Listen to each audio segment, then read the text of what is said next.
At ngayon mga palangga is gagawa tayo ng ating orange flower. Dinilit ko yung unang video ko kasi copyright daw yung music, sabi ni Lolo Mitz. Bawal may music, so voice over tayo. Ayan, sundan nyo lang yung ginagawa ko. Ganyan lang oh. Yan. Mag-slice lang tayo ng manipis. Manipis as in manipis talaga siya. Para maganda tingnan. Ayan. Sundan nyo lang yung yung ginagawa ko. Tapos ipa-file natin dyan sa balat. Ayan, ganyan siya. Ayan, hanggang maka-form kayo ng bulaklak. O, diba? Ayan.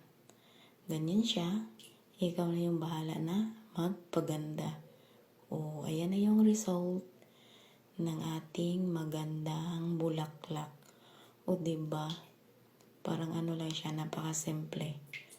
Tapos, i-try nyo na. Madali lang naman. Ayan. O, diba? Orange lang yan ha, pero pwede natin gawing bulaklak.